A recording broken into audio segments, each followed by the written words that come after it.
إن الله وملائكته يصلون على النبي يا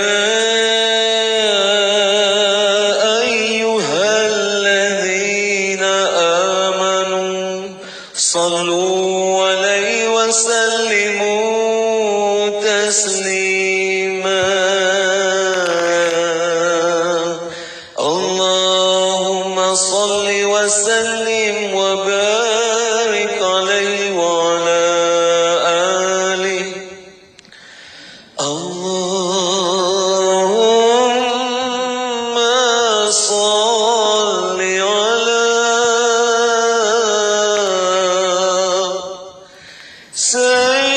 سيدنا محمد عبدك ورسولك النبي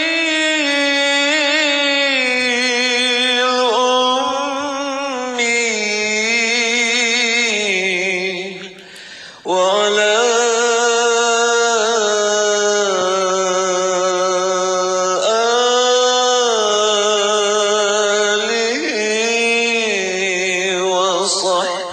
وصحبه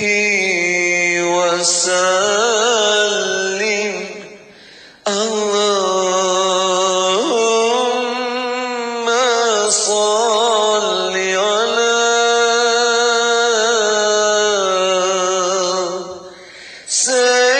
سيدنا محمد عبدك ورسولك النبي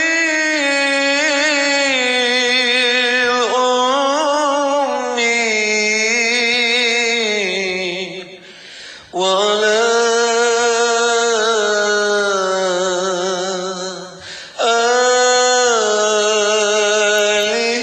آله وصحبه وسلم اللهم صل على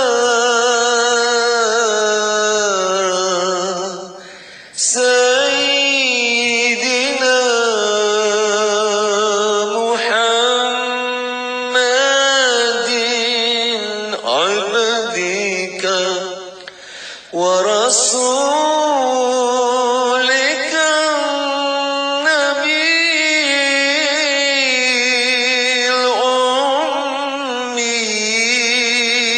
الأمي وعلى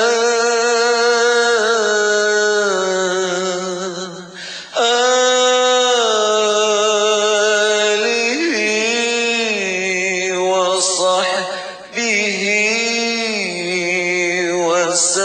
وسلم اللهم صل على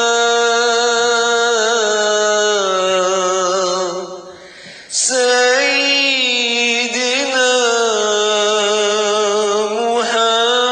محمد عبدك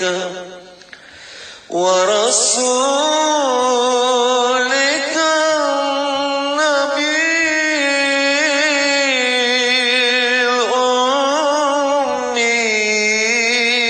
الأمي وعلى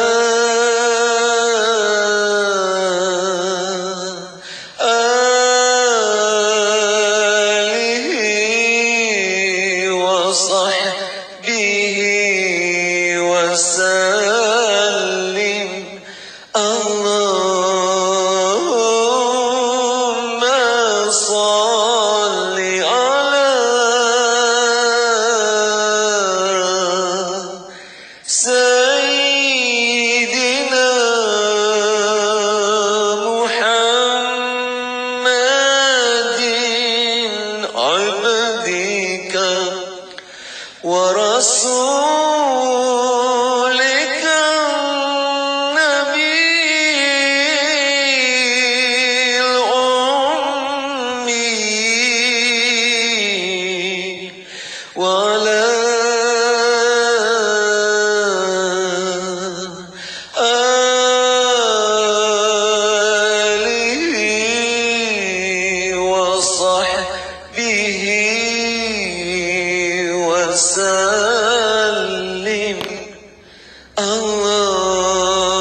رسولك النبي الأمي وعلى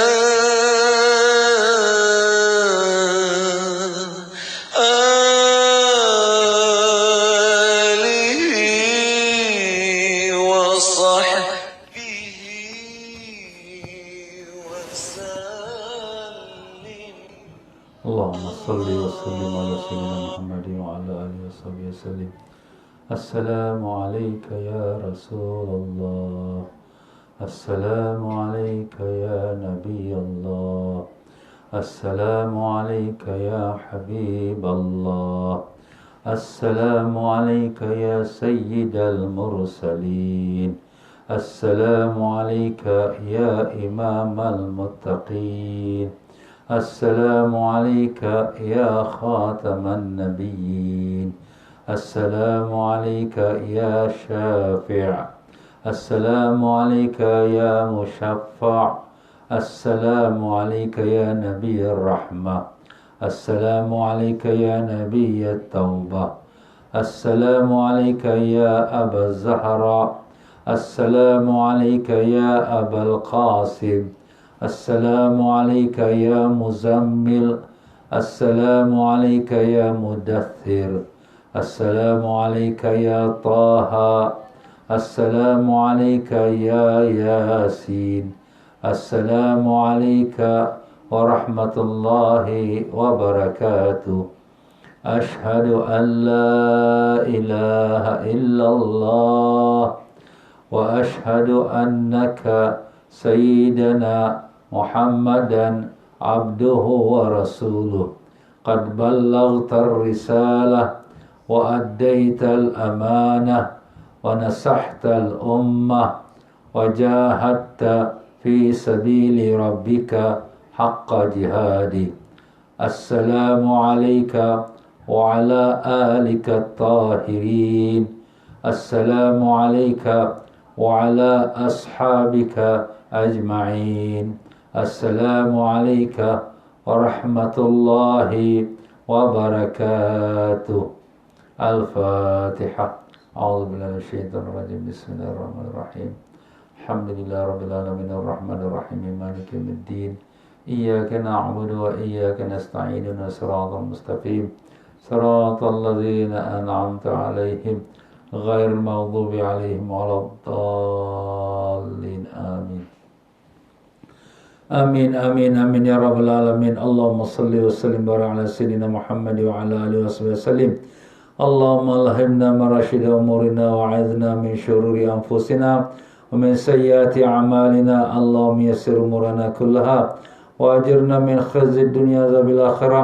اللهم افتح علينا وعلى ذرياتنا فتوح العارفين. اللهم أعنا على ذكرك وشكرك وحسن عبادتك. سبحانك لا علم لنا إلا ما علمتنا إنك أنت العليم الحكيم. ولا حول ولا قوة إلا بالله العلي العظيم. إلهنا أنت مقصودنا ورضاك مطلوبنا. أعطنا محبتك ومعرفتك. رب اشرح لي صدري ويسر لي أمري واحلل عقدة من لساني يفقه قولي.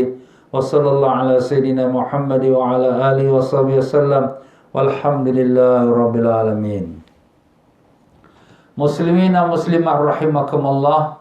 Assalamualaikum waalaikumsalam warahmatullahi wabarakatuh. Alhamdulillah, syukur pada Allah yang telah menyempurnakan kita dapat kita bersama-sama pada petang yang mulia lagi barakah ini dalam mengikuti pengajian kita mengenai tanda-tanda hampirnya hari kiamat. Ya tuan-tuan dan puan-puan sekalian semua, apa khabar? Alhamdulillah, mudah-mudahan Allah panjangkan umur semua dalam sehat walafiat, disembuhkan semua penyakit, dikabulkan sekalian hajat, ditanamkan iman dan taqwa, dibukakan pintu ma'rifat, dimatikan semua kita dalam iman, dalam Islam, dalam husnul khatimah, dan ditemukan kita dengan Rasulullah sallallahu alaihi wasallam mendapat barakah dan syafaat baginda. Allahumma amin ya rabbal alamin. Ya para jemaah sekalian, alhamdulillah dalam pengajian petang semalam kita telah mendengarkan bagaimana dahsyatnya akan fitnah Dajjal ini, sehingga dia boleh seolah-olah turunkan hujan daripada langit, dan boleh tumbuhkan tumbuh-tumbuhan, dan boleh hidupkan orang yang dah mati, dan juga dia boleh hidupkan haiwan yang dah mati. Subhanallah. Tapi walaupun begitu, tak kurang juga itu adalah merupakan sihir, yang di mana syaitan menyerupai seperti orang dah mati, dan menyerupai seperti haiwan yang dah mati itu hidup kembali. Itulah dia tuan-tuan ya. Dan demikian juga dahsyatnya, hebatnya Dajjal ini, dia boleh mengeluarkan daripada gunung tu dengan penuh makanan, roti, air semua, sepenuh gunung. Masa itu orang dalam kelaparan, sangat kelaparan, sehingga ada yang mengatakan sampai tali-tali benang-benang pun yang dia punya, kita katakan tempat alat pemanah, tali-talinya pun digunting, dipotong, dimakan. Kenapa? Tak ada benda lagi nak makan. Jadi syaitan ni Dajjal bawa makanan. Dan demikian pula dia boleh keluarkan harta-harta daripada dalam bumi. Dengan setinggi gunung dia keluarkan. Dan dia boleh perintahkan sungai supaya berhenti, supaya mengalir. Dan begitulah dia boleh perintahkan hujan supaya berhenti, ataupun turun hujan. Subhanallah, memang Allah beri dia itu kekuasaan sebagai ujian kepada umat yang beriman. Tetapi bagi orang yang beriman, dia dah tahu ini Dajjal, di dahi dia tulis kafara, kafir. Dah dia tahu tu kafir, maka dia takkan ikut. Tapi nak makan apa Ustaz? Dalam keadaan kelaparan ini, maka mereka sebagaimana disarankan oleh Nabi kita sallallahu alaihi wasallam, makanan orang-orang di langit. Apa tu makanan orang di langit? Siapa dia? Iaitu para malaikat. Iaitulah dengan membaca tasbih, subhanallah, subhanallah, alhamdulillah, wa la ilaha illallah, wallahu akbar. Membaca tasbih itu mengenyangkan kepada orang yang beriman. Itu tuan-tuan ya. Sebab tu kita kena siap selalu bertasbih supaya kita tak lupa waktu nanti datangnya Dajjal. Dan tetapi Dajjal telah pun dihinakan oleh seorang mukmin, iaitulah Nabi Allah Khidir alaihissalam. Di mana Nabi Khidir bila bertemu dengan Dajjal, dia isytiharkan inilah Dajjal yang telah dijanjikan oleh Rasulullah sallallahu alaihi wasallam. Dajjal pun marah, Dajjal belah dia dua, Dajjal jalan kat tengah dia, kemudian hidupkan dia balik. Kau percaya tak ke Tuhan? Jadi katanya, aku lagi bertambah yakin engkaulah Dajjal, kerana Nabi sudah bagi tahu ini peristiwa akan berlaku. Jadi apabila berlaku, maka tambah yakin lagi, itulah dia Dajjal, yang pembohong, yang pendusta.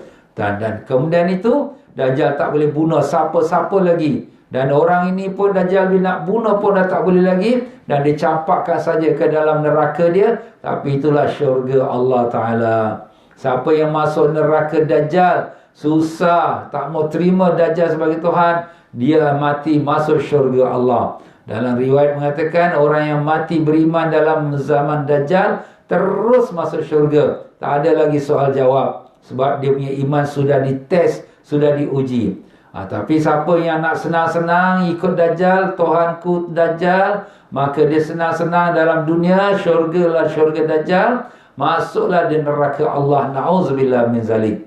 Itulah dia tuan-tuan dan puan-puan, Dajjal ya, yang telah kita sebutkan semalam. Dan yang boleh hanya membunuh dia ialah Nabi Allah Isa alaihissalam. Jadi sekarang kita akan menyambung lagi kisahnya, peristiwa di akhir hampirnya kiamat.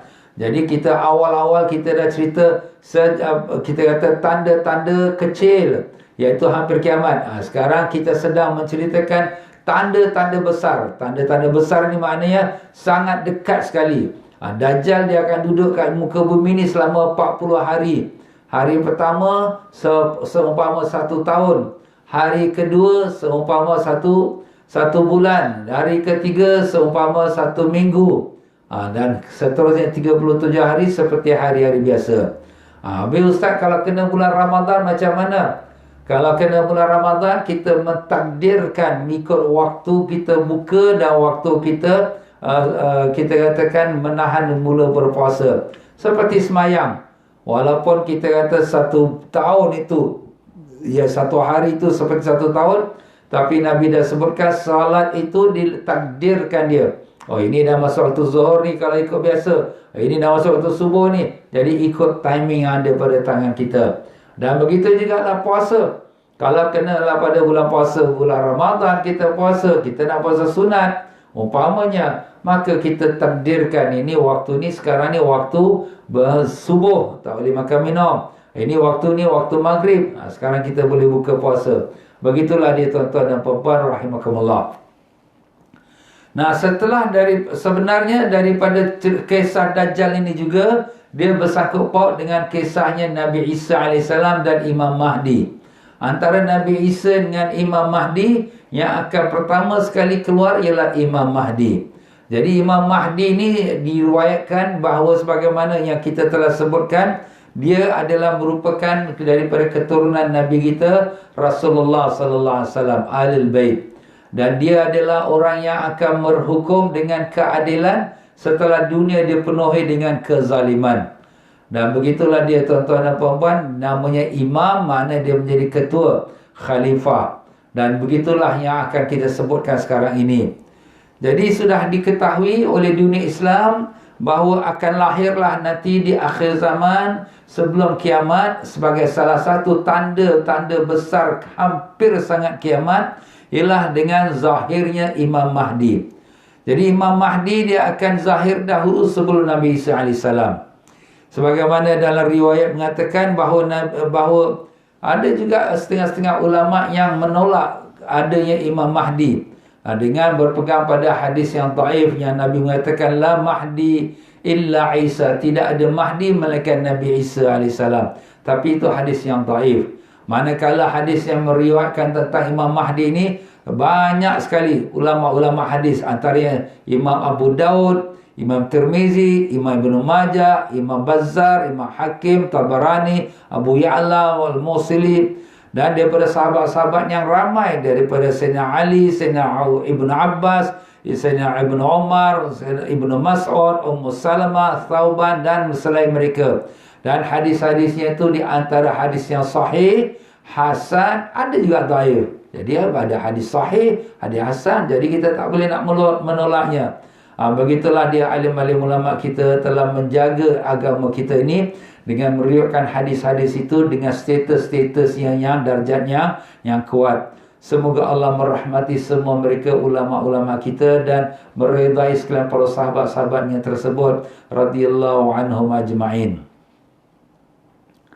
Ya, tak kurang daripada 50 hadis yang menceritakan tentang Imam Mahdi dan 18 riwayat daripada sahabat-sahabat menceritakan tentang Imam Mahdi.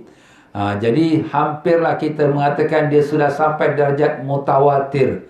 Mutawatir tu apa? Maknanya sudah sampai darjat yang tak boleh diragukan lagi. Makna itu mutawatir, yang tak boleh diragukan kerana riwayat yang ramai dan yang banyak. Seperti kalau kita kata imam khutbah dan dia jatuh daripada mimbar, siapa yang lihat? Semua orang makmum lihat. Jadi bila habis semayang, semua orang bercerita imam tu jatuh mimbar, imam jatuh mimbar. Ini betul ke tak betul? Macam mana kamu nak ragukan lagi? Ini bukan cerita 1, 2, 3 orang. Ini seluruh ahli masjid semua cerita. Itulah dinamakan cerita mutawatir. Inilah juga hadis mutawatir. Mutawatir ni dah ramai sangat yang bercerita, takkanlah ada palsu pula. Itulah dia. Jadi kehadiran lahirnya Imam Mahdi ini merupakan satu pegangan Ahlus Sunnah wal Jamaah. Kita terima kasih kepada Tuan Pengarang kita yang telah menyusunkan tentang tanda-tanda kiamat ini, baina yaday sa'ah. Semoga Allah merahmati Tuan Pengarang kita Dr. Abdul Baqi Ahmad Muhammad Salamah. Semoga Allah meninggikan darjatnya dan melimpahkan barakah ilmu kepada kita dengan berkat syafaat Nabi sallallahu alaihi wasallam. Al-Fatihah. A'udzubillahi minasyaitonir rajim. Bismillahirrahmanirrahim. Alhamdulillah rabbil alamin arrahmanir rahim maliki yaumiddin. Iyyaka na'budu wa iyyaka nasta'in. Shiratal mustaqim. Shiratal ladzina an'amta 'alaihim ghairil maghdubi 'alaihim waladdallin. Amin. Ya, Imam Mahdi adalah salah seorang daripada khalifah-khalifah yang dijanjikan oleh Rasulullah sallallahu alaihi wasallam. Sebagaimana diriwayatkan oleh Imam Abu Daud, di mana Jabir bin Samrah radhiyallahu mengatakan, aku dengar Rasulullah sallallahu alaihi wasallam bersabda, la yazalu hadzal din qa'iman hatta yakuna alaikum 12 khalifah. Senantiasalah agama ini akan berdiri tegak hingga di atas kamu selama diperintahkan, dikuasai atas kamu 12 khalifah. Dan kesemua mereka adalah menghimpunkan semua umat, mana umat semua bersatu padu dengan mereka. Dan aku telah dengar, kata Jabir, Rasulullah SAW bersabda, kulluhum min Quraisy, semua mereka daripada Quraisy. Daripada Quraisy mana? Bangsa Arab lah. Jadi itulah di bangsa Arab, ya, tapi bukan semua Arab. Arab Quraisy. Quraisy ni tu keluarga Nabi kita Rasulullah sallallahu alaihi wasallam. Jadi begitulah dia, tuan-tuan dan puan-puan rahimakumullah, bahawa baginda Nabi sallallahu alaihi wasallam telah bersabda, al-khilafah ba'di 30 sana thumma takunu mulkan, iaitu khilafah yang menjadi khalifah. Khalifah tu dipilih oleh serombongan ataupun majlis mesyuarat. Itu namanya khalifah, dipilih oleh majlis mesyuarat dan kemudian dibaiatkan atau dilantikkan oleh rakyat seramai selama 30 tahun. Dan selepas itu akan menjadilah, kita katakan, negara yang berwarisan. Berwarisan tu maknanya turun-temurun daripada anak pada bapa, turun anak, anak cucu, iaitu berraja. Jadi itulah, sebelum itu semuanya mengikut khilafah, perlantikan. Dan itu 30 tahun itu daripada selepas Nabi sallallahu alaihi wasallam wafat sampailah kepada Sayyidina Ali radhiyallahu an. Jadi itu semua ada 30 tahun. Sayyidina Abu Bakar, Umar, Uthman, Ali radhiyallahu anhum, kesemua mereka dalam tempoh 30 tahun. Jadi ini tak menyalahi kepada yang Nabi sebut khalifah, yang 12 khalifah. Kerana tak semesti 12 khalifah tu sekali jalan. Ya, kemungkinan dia berpecah-pecah mengikut pada masa-masanya. Jadi begitulah yang kita dah confirm 4 khalifah yang pertama, dan satu lagi khalifah Rashidin yang kelima ialah Sayyidina Umar bin Abdul Aziz radhiyallahu an.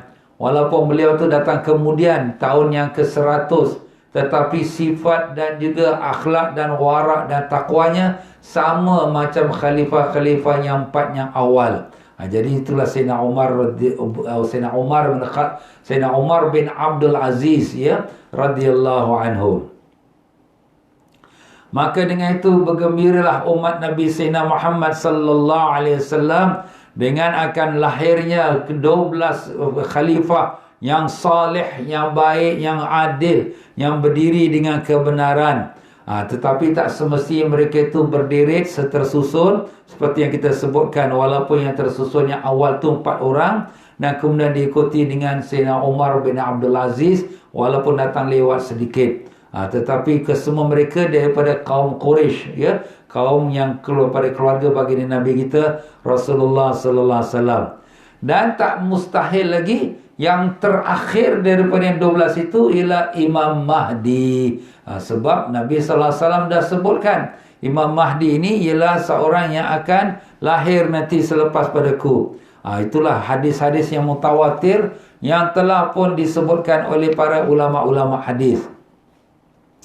Tetapi Imam Mahdi yang kita maksudkan sini bukan imam yang ke-12 yang didakwa oleh kaum Syiah. Kaum Syiah juga mengaku imam dia yang ke-12 Imam Mahdi. Tetapi Imam Mahdi dia tu sudah lahir daripada tahun 200 Hijrah dan sekarang bersembunyi. Nanti bila sampai masa dia akan keluar, kita tak dapat terima, Imam Ahlus Sunnah wal Jamaah tak dapat terima kata-kata itu. Kerana pertama sekali kata-kata itu tidak bersandarkan pada apa-apa riwayat hadis yang sahih ataupun daripada Al-Quran. Jadi kita umat Islam Ahlus Sunnah wal Jamaah, kita percaya bahawa khalifah yang 12 itu adalah khalifah yang adil dan tak semestinya berturut-turut. Dan di antara mereka ialah 4 khalifah yang pertama, Sayyidina Abu Bakar, Umar, Uthman, Ali radhiyallahu anhum. Dan juga yang khalifah yang kelima iaitu Sayyidina Umar bin Abdul Aziz radhiyallahu an.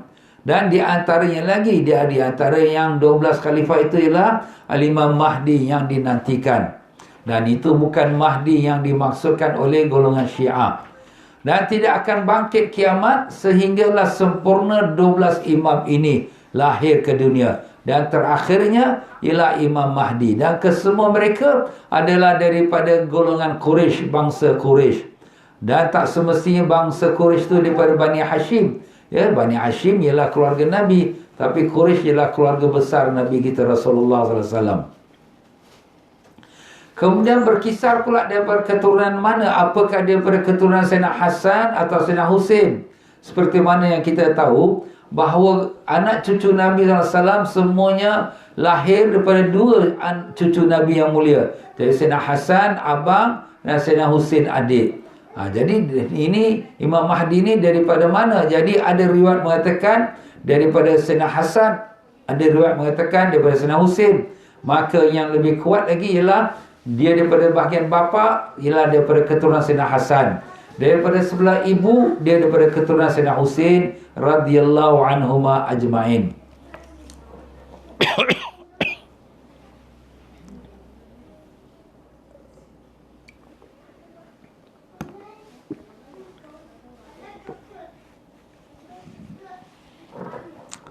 Tapi kalau orang golongan Syiah, dia percaya Imam Mahdi dia tu adalah hanya daripada keturunan Sayyidina Husin radhiyallahu anhu, sebab mereka lebih mengagung-agungkan Sayyidina Husin. Seperti mana pada hari 10 Muharram, hari Ashura, mereka menyambut kewafatan, kematian, kesyahidannya Sayyidina Husin yang mati terbunuh di Karbala.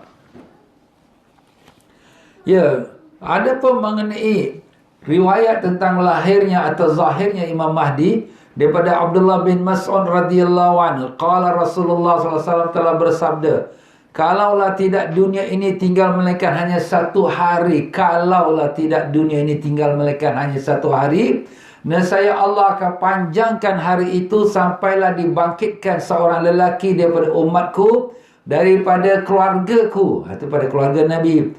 Yuwati usmuhu ismi, nama dia sama dengan namaku, dan nama bapaknya sama dengan nama bapakku. Jadi nama Imam Mahdi ni siapa? Nama Nabi kita Muhammad, nama bapak Nabi kita Abdullah. Jadi Imam Mahdi pun namanya sama juga, Muhammad bin Abdullah. Itu dah tuan-tuan. Yamla'ul arda qistan wa adlan, dia akan memenuhi dunia dengan keadilan, dengan kebenaran. Kama mulia zulman wa jura, sebagaimana dunia sebelum itu dipenuhi dengan kezaliman dan dengan kita katakan kezaliman dan penindasan. Itu dia. Jadi kalau kita lihat daripada apa yang disebut Nabi SAW, Imam Mahdi ini dia akan keluar hanya saatnya dunia dipenuhi dengan kezaliman, dengan penindasan, ya, kejahatan, dengan dosa, dengan maksiat. Maka barulah keluar Imam Mahdi. Jadi sekarang ni kita kalau melihat pun memang dunia menuju ke arah itu. Makin lama makin banyak lagi penumpahan darah, pembunuhan, sesuka hati orang yang ada kuasa nak buat peperangan, nak menyerang, nak membunuh, seperti mana kita lihat di negeri Syria, sebagaimana kita lihat di Iraq, sebagaimana kita lihat di Yaman, hancur.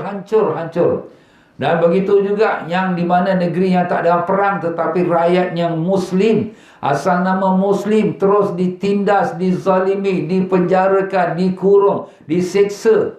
Ini sedang berlaku tuan-tuan dan puan-puan, ya. Tak payah nak sebut negeri mana pun, semua kita dah tahu. Inilah dia antara tanda-tanda sudah hampirlah dunia ini menuju ke akhir.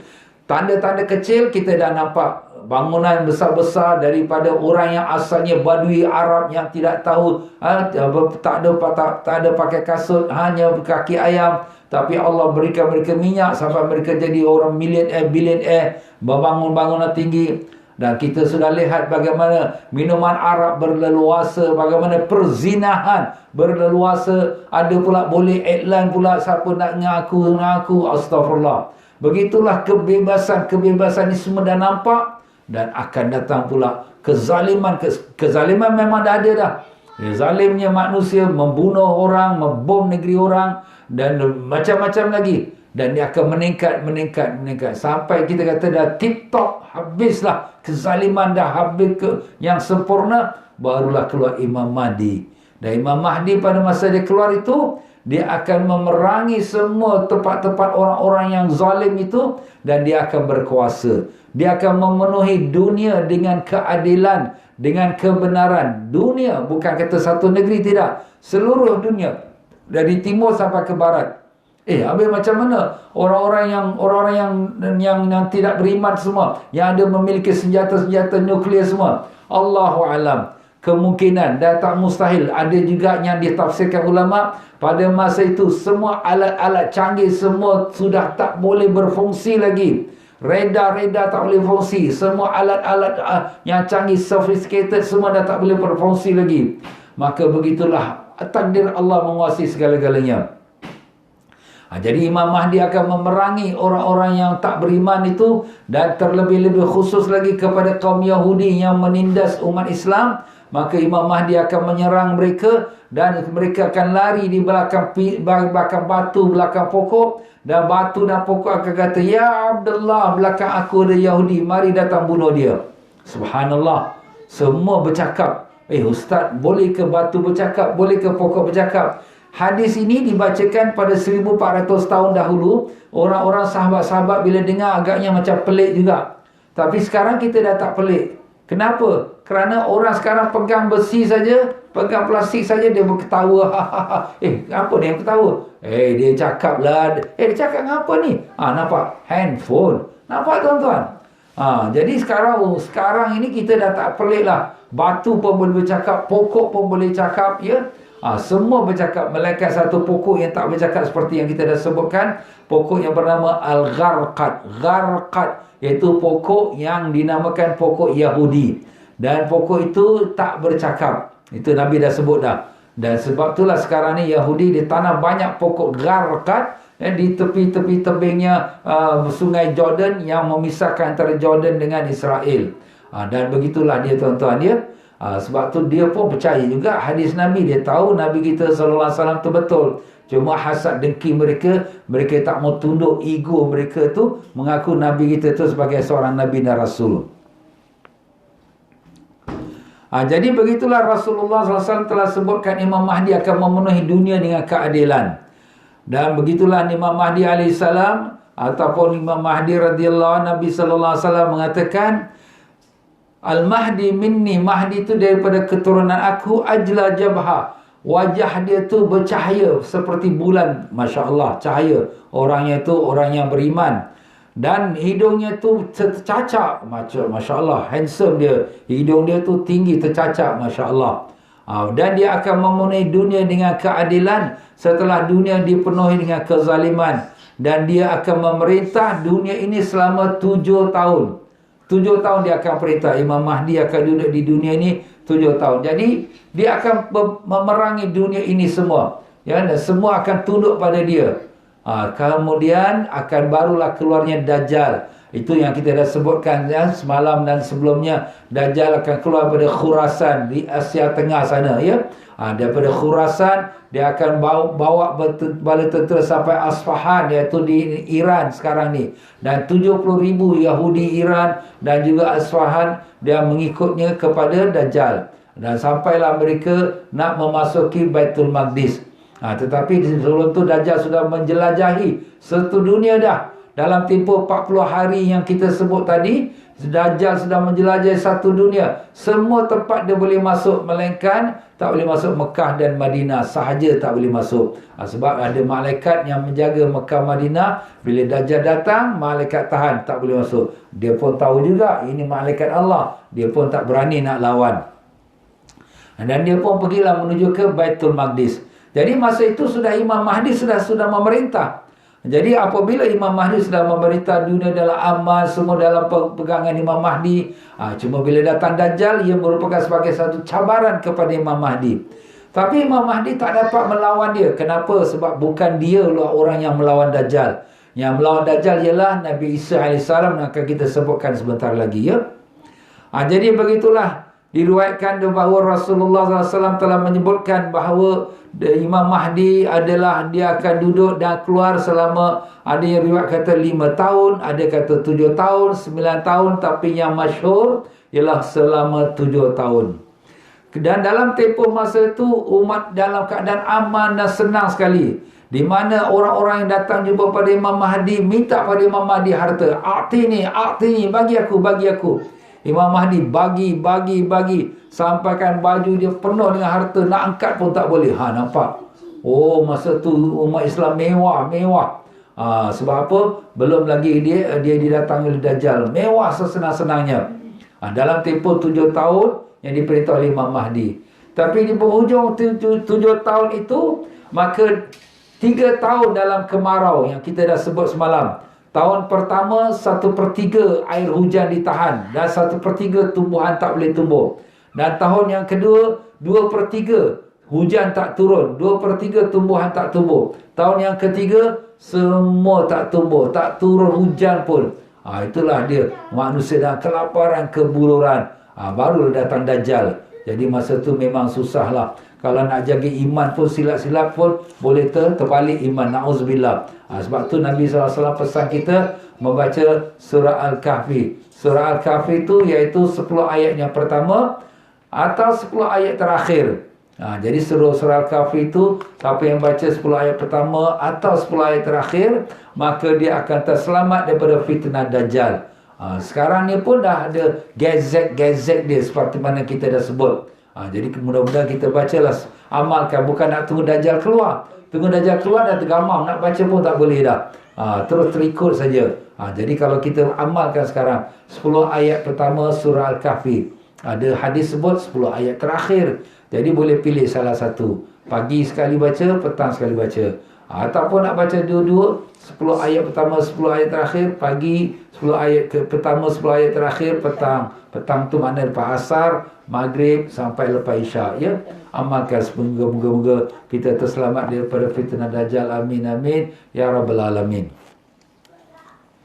Jadi Dajjal bila datang tu keluar, masa tu orang ramai banyak terpengaruh seperti yang telah kita sebutkan tadi. Dan kemudian Imam Mahdi dia berpusat. Imam Mahdi berpusat di Baitul Maqdis. Ini Baitul Maqdis ni tuan-tuannya memang tempat yang amat bersejarah. Mekah, Madinah kita tak nafikan, tetapi Baitul Maqdis kiblat yang pertama dan kiblat umat Islam kita juga. Nabi kita SAW selama 16 bulan solat menghadap Baitul Maqdis. Makna dia adalah kiblat semua Nabi, termasuk Nabi kita SAW. Nampak tuan-tuan, ya? Kalaulah sekira dibuka kembali Baitul Maqdis ni lepas Covid ni, ambillah peluang cepat-cepat pergilah ziarah. Yang belum pergi ziarah lagi, yang dah pernah pergi ziarah pun tak apa, nak pergi lagi tak apa. Kerana akan berlakulah peristiwa-peristiwa akhir zaman ni di Baitul Maqdis. Jadi Imam Mahdi berpusat di Baitul Maqdis. Jadi pada masa dia nak bersolat subuh tu, turunlah Nabi Isa AS daripada langit atau dibawa oleh malaikat, ya, untuk bersama-sama dengan Imam Mahdi, ya. Dan begitulah Sa'id al-Khudri radhiyallahu mengatakan bahawa Rasulullah SAW telah bersabda tentang bala musibah yang terkena pada umat ini.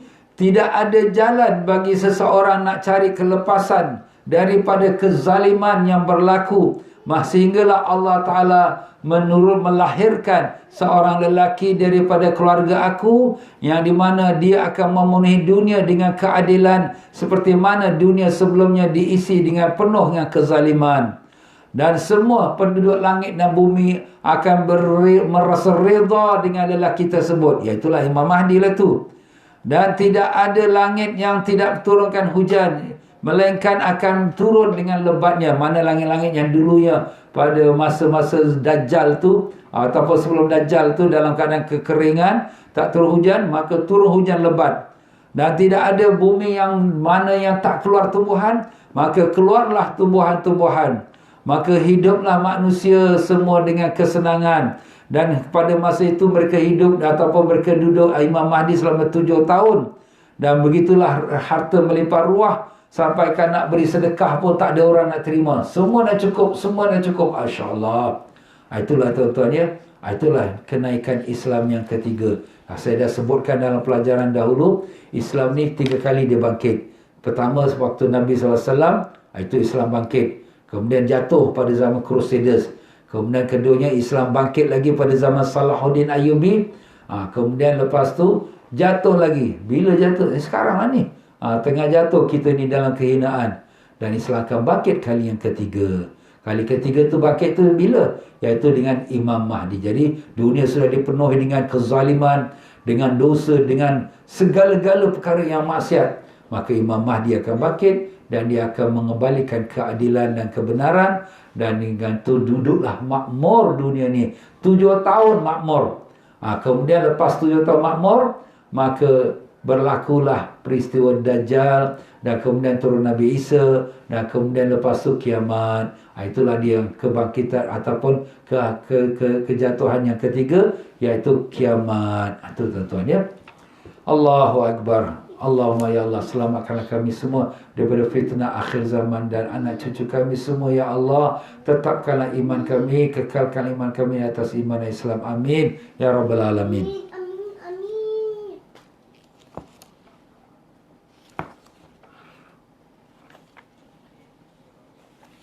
Dan kemudian apabila Imam Mahdi keluar, maka orang-orang yang wali-wali Allah yang ada di merata-merata dunia semua akan datang kepada Imam Mahdi untuk nak memberi sokongan. Antara mereka ialah para wali-wali Allah yang dinamakan Al-Abdal. Abdal itu maknanya wali abdal. Wali abdal ini dia ada 40 orang. Kalau sekiranya satu mati, digantikannya satu lagi. Itu wali abdal. Mereka tu semua datang daripada negeri Syam. Syam tu kat mana? Syria lah sekarang. Syria, Jordan, Lebanon, Palestin, semua itu namanya Syam ya. Itu nama zaman dulu ya. Sekarang dah dibagi-bagikan oleh orang-orang penjajah. Ada nama Palestin, ada namanya Lebanon, ada namanya Syria ya, dan Jordan. Dan demikian juga akan mengikuti mereka, iaitu Al-Qutub. Qutub itu Gauth ataupun kita kata wali besar ya. Itu semua akan bercantum dengan Imam Mahdi, menjadi bala tentera Imam Mahdi. Dan begitu juga pangkat darjatnya wali-wali autad. Wali autad tu ada 4 orang. Mereka bawa pada kutub. Bawa pada kutub 4 orang, kemudian bawa pada 4 orang, ada 40 orang wali abdal. Itu bahagian para wali-wali lah. Mereka pun ramai je, di mana mereka autad ini 4 orang saja ya. Dan kemudian An-Nujaba. Nujaba tu ialah para wali Nujaba, yang mereka ini diseramai 40 orang juga daripada Iraq. Daripada Iraq. Jadi Iraq ni tempat Syekh Abdul Qadir Jalani ya. Dan juga tempat para ulama-ulama. Banyak ulama, tapi mereka ni kadang-kala tak dikenali orang. Orang pun tak tahu dia ni wali ke tak. Tak adalah, biasa je. Itu orang tak tahu. Tapi mereka wali Allah, kekasih Allah. Sebab tu kita bila tengok seseorang tu, kita jangan cepat menuduh dia, mengatakan apa-apa, sebab kita tak tahu darjat mereka itu di sisi Allah. Memang mungkin darjat mereka tinggi di sisi Allah sebagainya. Baik, tuan pengarang kita ini menyebutkan lagi tentang Mahdi di zaman sekarang ini. Banyak juga orang yang mengaku dirinya sebagai Mahdi. Ini pun memang ada berlaku. Ada berlaku dekat negeri Sudan, negeri India. Ya, di India ni ada nama jamaah yang namanya Al-Mahdiyah, iaitu jamaah Imam Mahdi. Jadi mereka ni semua mengaku ketua dia Imam Mahdi lah. Tapi semuanya banyak dah mati. Kita dah sebut Imam Mahdi dia tak mati sehingga dia memenuhi dunia dengan keadilan. Dia menguasai dunia. Tapi kebanyakan yang mengaku-mengaku ni semua ni palsu belaka ya. Dan tak kurang juga daripada golongan Syiah yang mengaku di Imam Mahdi dia sudah ada. Tapi tak keluar lagi kerana tunggu nanti sampai akhir zaman ya. Itu pada pegangan orang-orang Syiah lah ya. Kita Ahlus Sunnah Jemaah, kita telah mengatakan bahawa Imam Mahdi itu akan keluar di akhir zaman dan dia akan memenuhi dunia dengan keadilan. Kemudian apabila sudah sampai Dajjal itu ya, nak sampai ke Baitul Maqdis, dia sudah menjelajahilah dunia ni dengan dia punya power dia yang Allah Ta'ala beri buat sementara. Kemudian bila sampai Baitul Maqdis, Allah Ta'ala turunkan Nabi Isa AS. Jadi tak sempat masuk Baitul Maqdis dia. Dajjal tak sempat masuk Baitul Maqdis. Allah turunkan Nabi Isa AS. Jadi Nabi Isa AS ini dia turunnya di Manaratul Baida ataupun dikatakan Menara Putih di Masjid Damaskus. Menara Putih Masjid Damaskus, masjid itu namanya Masjid Umayyah. Ya, sekarang ni pun masih ada lagi. Jadi dia turun di Menara Putih dan Nabi Isa AS dibawa turun oleh malaikat. Dibawa turun daripada syurga. Nabi Isa AS masa dia diangkat ke langit umur dia 33 tahun. Jadi dibawa oleh malaikat dan kemudian dia pun dibawalah ke Baitul Maqdis, ya. Dibawa oleh malaikat juga, dibawa ke Baitul Maqdis. Jadi itu kuasa Allah Ta'ala. Dan apabila Imam Nabi Isa AS dia sampai ke Baitul Maqdis, maka ada orang memanggil, berbahagialah kamu wahai kaum muslimin, sesungguhnya Nabi Isa AS sudah ada bersama kita. Jadi orang pun gembira sebab memang berkat perkara ini sudah Nabi dah bagi tahu. Masa itu waktu sembahyang subuh. Waktu sembahyang subuh, ada riwayat katakan dia itu waktu dia turun, dia masuk Baitul Maqdis Nabi Isa, waktu sahur, mana dah hampir subuh. Ada yang mengatakan waktu salat fardu subuh sedang dikamatkan. Kemudian apabila Imam Mahdi masa tu masih ada lagi. Imam Mahdi nak jadi imam, bila dia tahu Nabi Isa AS sudah hadir, dia pun panggil, ya Ruhullah, marilah Ruhullah. Nabi Isa gelaran dia Ruhullah. Roh tu roh lah sebab dia tak ada bapa, jadi dia dicampakkan roh oleh Allah Ta'ala. Jadi dia pergi digelarkan Roh Allah. Wahai Roh Allah, majulah ke depan untuk kau jadi imam. Maka berkatalah Nabi Isa AS, sesungguhnya umat ini sudah ada dia punya umarah. Umarah tu ketua-ketua dia. Dan kemudian kaulah yang jadi ketuanya, kaulah jadi pemimpin kami. Maka dengan itu Nabi Isa AS sembahyang di belakang Imam Mahdi. Ini nak menunjukkan kepada kita apa? Mulianya umat ini. Umat Nabi Sayyidina Muhammad SAW adalah lebih mulia, sehingga kan Nabi Isa AS pun menjadi pengikut kepada umat Nabi SAW. Jadi Nabi Isa AS bila dia turun ke dunia, dia tidak turun dengan membawa agama dia yang dulu dia datang, tapi dia mengikut syariat Nabi Rasulullah SAW. Nabi Isa AS bila dia turun ke dunia, maka dia menjadi umat Nabi Sayyidina Muhammad SAW, memegang pada kitab Al-Quran dan sunnah Nabi Sayyidina Muhammad SAW. Dia tak berhukum lagi dengan agama yang dia bawa dahulu. Syariat dia tak ada. Sebab syariat Nabi-Nabi ni berbeza-beza antara satu sama lain mengikut kesesuaian masa. Ya, ada juga orang bertanya, kenapa Ustaz syariat Nabi-Nabi ni tak sama? Jawapan kita, kerana syariat itu menyesuaikan keadaannya. Kalaulah syariat kita umat Nabi Sayyidina Muhammad SAW tak boleh kahwin adik-beradik, tak boleh kahwin adik-beradik, tak boleh, tak sah. Tapi zaman Nabi Adam AS, di mana Siti Hawa dia melahirkan 40 anak yang dinamakan dia anak kembar. Anak kembar 40 anak. Jadi setiap satu kembar lelaki perempuan, setiap satu kembar lelaki perempuan. Yang dia tak boleh kahwin adik-beradik satu kembar, tapi selain itu dia boleh kahwin. Kalau kita katakan zaman Nabi Adam mesti macam kita, tak boleh kahwin adik-beradik, macam mana nak berkembang biak dia punya zuriat? Nampak? Jadi masing-masing ada dia punya sebab dan syariatnya. Macam tu juga zaman Nabi Musa AS. Ya, orangnya keras-keras, kasar-kasar. Jadi apabila nak taubat, kau nak taubat, kau bunuh diri kau. Kau kasar sangat, keras sangat, kuat sangat kan? Nak taubat, bunuh. Ustaz, bunuh diri. Itu syariat Nabi Musa. Syariat Nabi Musa, kalau baju kena najis, air kencing, kena gunting. Tak boleh basuh dengan air, tak cukup, kena gunting. Alamak, berlubang. Macam tu. Syariat Nabi Musa AS, orang perempuan yang uzur, tak boleh duduk satu rumah dengan suami dia. Dia pergi balik rumah mak bapak dia. Kenapa? Sebab dia uzur. Uzur tu orang perempuan tu kotor. Tak boleh campur, tak boleh masakkan untuk suami, tak boleh pegang baju, cuci baju suami, tak boleh. Tapi syariat Nabi kita tak macam tu. Alhamdulillah, ada kemudahannya. Itu sebenarnya ada kelebihan-kelebihan. Itulah Allah Ta'ala telah berikan kelebihan pada umat Nabi Sayyidina Muhammad SAW. Banyak keringanan. Kenapa? Kerana Allah sayang pada Nabi kita Rasulullah SAW. Allah berikan keringanan kepada umatnya. Jadi begitulah Nabi Isa AS.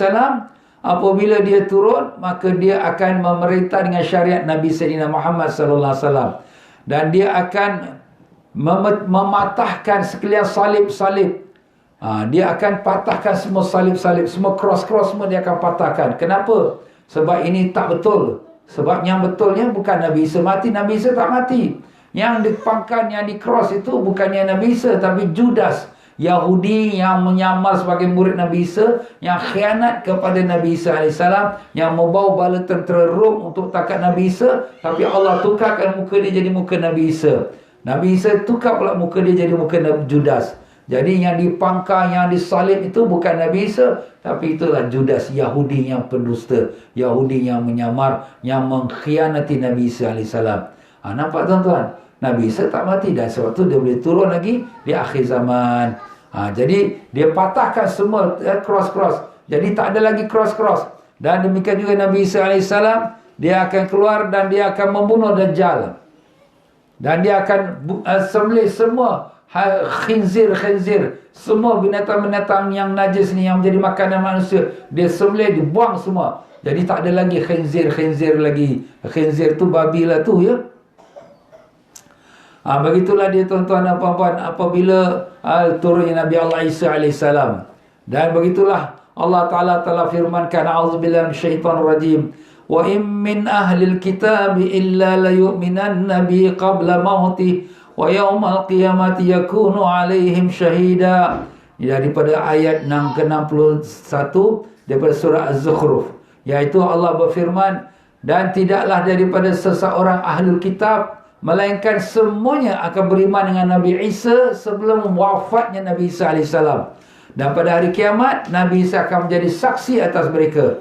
Jadi semua ahlul kitab, Yahudi baik, Nasrani baik, semuanya nanti akan beriman dengan Nabi Isa. Nabi Isa lah, Jesus lah. Kemudian barulah mereka mengetahui yang benarnya ialah agama Islam, kerana Nabi Isa mengikut agama Nabi Sayyidina Muhammad sallallahu alaihi wasallam. Itulah tuan-tuan, ya. Semuanya akan beriman Nabi Isa. Dan masa itu tidak ada lagi agama yang berkuasa di atas muka bumi ini, melainkan hanya Islam. Orang yang tak mau memeluk agama Islam, mereka terpaksa membayar jizyah. Apa tu jizyah? Iaitu cukai kepala. Kenapa? Sebagai satu penghinaan kepada mereka. Kamu nak hidup boleh bayar cukai kepala, tax, ya. Itulah sebagai denda pada mereka. Dan begitulah Nabi Isa AS, dia akan memerintah di atas muka bumi lepas pada zaman Mahdi. Imam Mahdi selepas daripada jadi pada masa Imam Mahdi, Nabi Isa AS turun. Dan kemudian apabila Nabi Isa AS turun, Dajjal sudah dengar Nabi Isa turun, maka Dajjal pun lari pergi ke tempat bernama Lud, L-U-D, yang telah saya sebutkan itu, 65 km daripada Baitul Maqdis. Dan kemudian Nabi Isa AS dapat mengejar Dajjal. Dalam sebuah hadis ini diriwayatkan oleh Abdullah bin Mas'ud radhiyallahu anhu, Nabi menceritakan bahawa Nabi Isa Nabi sallallahu alaihi wasallam menceritakan bahawa Nabi Isa alaihi salam, apabila Dajjal melihat Nabi Isa, maka Dajjal menjadi lembik tuan-tuan, yang mengaku diri Tuhan, dia sudah jadi lembik, tak berdaya. Dia pun lari nak selamatkan diri. Maka Allah SWT binasakan dia, sehingga kan batu dan pokok berkata, ya Muslim, aku belakang kau ni kafir, tak boleh nak larikan diri. Semua pokok-pokok batu semua bercakap. Maka dia larikan diri, sampailah ke tempat namanya Lut yang kita dah sebut tadi. Maka apabila Nabi Isa AS sampai ke tempat itu, maka Dajjal yang Allah Ta'ala laknatkan itu, maka menjadi lembik dia, menjadi cair seperti api yang membakar besi, api yang membakar emas, membakar perak, lembik je, cair. Macam itulah badan dia pun sudah jadi lembik. Nabi Isa pun datang terus membunuh dia di dada dia, terus ditikamkan dia dengan pedangnya. Itulah dia akhir Dajjal. Dajjal pun dah mati. Kemudian tak habis lagi, Nabi Isa dengan Imam Mahdi bersama-sama berperang melawan Yahudi dan juga orang-orang musuh-musuh Islam yang masih saki-baki mengikut Dajjal. Maka berperang mereka, dan batu dan pokok semua bercakap-cakap, di belakang aku Yahudi, belakang aku orang kafir, mari datang bunuh dia. Masya Allah. Begitulah. Dan setelah Nabi Isa AS menguasai seluruh dunianya, maka pada masa itulah Ya Allah SWT berikan kemakmuran. Selama 7 tahun pula Nabi Isa AS memerintah. Tak ada satu orang pun yang bergaduh dengan jiran dia, tak ada. Masya Allah, aman seaman-amannya. Dalam riwayat yang lain menyebutkan tentang keamanan yang dibawa oleh Nabi Isa AS itu, sehingga kan tidak ada harimau yang berkelahi dengan haiwan yang lain, dan sehingga budak-budak boleh bermain-main dengan kita katakan dengan hayya, iaitu dengan ular-ular, dan ular-ular tak mematuk mereka. Dan begitulah harimau tidak memakan akan lembu-lembu yang ada. Masya Allah. Dan begitulah kita katakan serigala tidak memakan kepada kambing-kambing yang dipelihara. Dan begitulah dia tuan-tuan, aman seaman-amannya selama 7 tahun. Jadi 7 tahun. Nabi Imam Mahdi perintah 7 tahun. Sebelum datang Nabi Dajjal. Bila datang Dajjal, kemudian Nabi Isa turun. Nabi Isa pula bunuh Dajjal. Kemudian bila bunuh Dajjal, maka kemudian Nabi Isa pula perintah dunia tuan-tuan, bukan perintah hanya kita katakan perintah dekat Baitul Maqdis, tidak. Perintah dunia, seluruh dunia dalam aman. Dan kemudian selepas 7 tahun barulah keluar Ya'juj dan Ma'juj. Jadi itulah dia tuan-tuan dan puan-puan ya. Allahu Akbar. Ya Allah, selamatkanlah kami daripada fitnah akhir zaman ya Allah. Lindungilah kami dan anak cucu kami semua daripada fitnah akhir zaman. Matikanlah kami semua dalam iman dan Islam, dalam husnul khatimah. Ya Allah, tetapkanlah iman kami ya Allah. Ya Allah, kalau serah Kau nak ambil roh kami, izinkan kami mengucap kalimah la ilaha illallah Muhammadur Rasulullah SAW. Izinkanlah Rasulullah menyambut roh kami ya Allah. Ya Allah, ketika mayat kami dimasukkan dalam kubur, izinkanlah Rasulullah menyambut mayat kami ya Allah. Luaskanlah kubur kami seluas mata memandang. Masukkanlah bawah syurga-Mu dalam kubur kami ya Allah. Ya Allah, jadikanlah kami semua bila dibangkitkan yaumul mahsyar, dibangkitkan bersama para nabi dan siddiqin, syuhada dan salihin, bersama ibu ayah kami, anak cucu kami, keluarga kami semua ya Allah, dan mendapatkan barakah dan syafaat Nabi Rasulullah SAW, berdiri di bawah panji-panji Nabi kami ya Allah. Ya Allah, izinkanlah kami dapat menatap wajah Nabi kami dalam seolam hidup ini sebelum mati kami ya Allah. Ya Allah, ya Tuhan kami, Kau murahkan rezeki kami halal lagi diberkati. Kami mohon pada-Mu sekalian kebaikan yang ada pada COVID-19 ini. Dan kami mohon lindung dengan-Mu ya Allah daripada sekalian kejahatan yang ada pada COVID-19 ini ya Allah. Ya Allah, Kau sembuhkanlah penyakit-penyakit kami. Sembuhkanlah penyakit saudara-saudara kami, sahabat andai kami, murid-murid kami, dan sekalian mereka yang bermohon doa dari kami ya Allah. Ya Allah, ya Tuhan kami mohon pada-Mu ya Allah. Mereka yang sedang sakit, yang bermohon doa pada kami, Kau kabulkanlah hajat mereka ya Allah. Ya Allah, Kau sembuhkanlah sakitnya, iaitu saudari Cik Aini Jumari dan juga Wardina Abdul Razak ya Allah. Dan begitu juga anak isteri kami, adik-beradik kami, keluarga kami semua. Kau sembuhkanlah penyakit-penyakit mereka semua ya Rahman. Ya Allah, Kau berikanlah kami kekuatan iman dan taqwa untuk kami menghadapi akan ujian hidup ini. Begitu juga anak-anak kami semua ya Allah, zuriat kami, jadikanlah, lembutkanlah hati-hati mereka, baikkanlah perangai-perangai mereka dan akhlak mereka, jadikanlah mereka taat pada-Mu ya Allah, dan taat pada ibu bapa mereka ya Rahman, ya Arhamar Rahimin. Terimalah doa kami, kabulkanlah semua hajat-hajat hadirin dan hadirat sekalian yang mengikuti pengajian ini melalui online ini ya Allah. Rabbana atina fid dunya hasanah wa fil akhirati hasanah wa qina azabannar. Wa sallallahu ala sayyidina Muhammad wa ala alihi washabihi wasallam. Walhamdulillahi rabbil alamin. Ya tuan-tuan dan puan-puan, itu saja untuk kita pada petang ini. Minta maaf banyak-banyak dalam penyampaian saya. Ada yang tersilap kata, terkasar bahasa, tersinggung perasaan. Mana yang benar semua itu daripada Allah, yang salah silap pada kelemahan saya sendiri.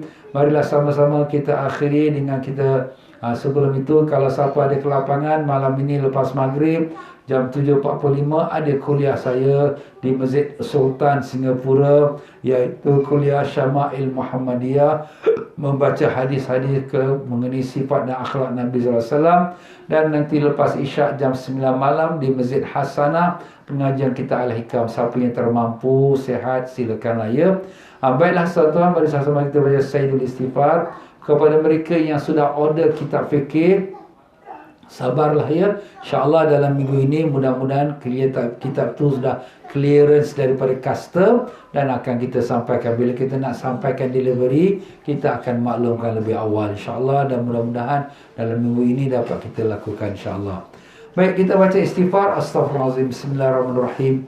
Allahumma anta rabbi la ilaha illa anta khalaqtani wa ana abduka wa ana ala ahdika wa wa'dika mastata'tu a'udzu bika min syarri ma sana'tu abu'u laka bi ni'matika 'alayya wa abu'u bi dhanbi faghfir li fa innahu la yaghfiru dhunuba illa anta. Allahumma anta rabbi la ilaha illa anta 'alaika tawakkaltu wa anta rabbul arsyil 'azim. Ma sya'allahu kan wa ma lam yasha' lam yakun. La hawla wa la quwwata illa billahil 'aliyyil 'azim. A'lamu anna Allah 'ala kulli syai'in qadir wa anna Allah qad ahata bi kulli syai'in 'ilma. Allahumma inni a'udzu bika min syarri nafsi wa min syarri kulli dabbatin anta akhidhun binasiyatiha. Inna rabbi ala siratin mustaqim. Mari kita baca selawat. Inna Allah wa malaikatahu yusalluna ala nabi. Ya ayyuhalladzina amanu sallu alaihi wa sallimu taslima. Allahumma salli ala sayyidina Muhammadin nabil ummil habib ala aliyil qadar al-azimil jah wa ala alihi wa sahbihi wa sallim. Allahumma salli ala sayyidina Muhammadin nabiyil ummiyil habib ala aliyil qadar al-azimil jah wa ala alihi wa sahbihi wa sallim. Allahumma salli ala sayyidina Muhammadin nabiyil ummiyil habib ala aliyil qadar al-azimil jah wa ala alihi wa sahbihi wa sallim.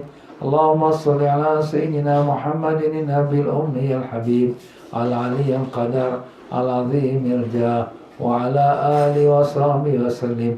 Allahumma salli ala sayyidina Muhammadin nabiyil ummiyil habib ala aliyil qadar al-azimil jah wa ala alihi wa sahbihi wa sallim. Allahumma salli ala sayyidina Muhammadin nabiyil ummiyil habib ala aliyil qadar al-azimil jah wa ala alihi wa sahbihi wa sallim. Allahumma salli ala sayyidina Muhammadin nabiyil ummiyil habib ala aliyil qadar al-azimil jah wa ala alihi wa sahbihi wa sallim. Allahumma salli ala sayyidina Muhammadin nabiyil ummiyil habib ala aliyil qadar al-azimil jah wa ala alihi wa sahbihi wa sallim. Allahumma salli ala sayyidina Muhammadin nabiyil ummiyil habib ala aliyil qadar al-azimil jah wa ala alihi wa sahbihi wa sallim. Allahumma salli ala sayyidina Muhammadin nabiyil ummiyil habib ala aliyil qadar al-azimil jah wa ala alihi wa sahbihi wa sallim. Sekian saja daripada saya. Wabillahi taufiq wal hidayah. Wassalamualaikum warahmatullahi wabarakatuh.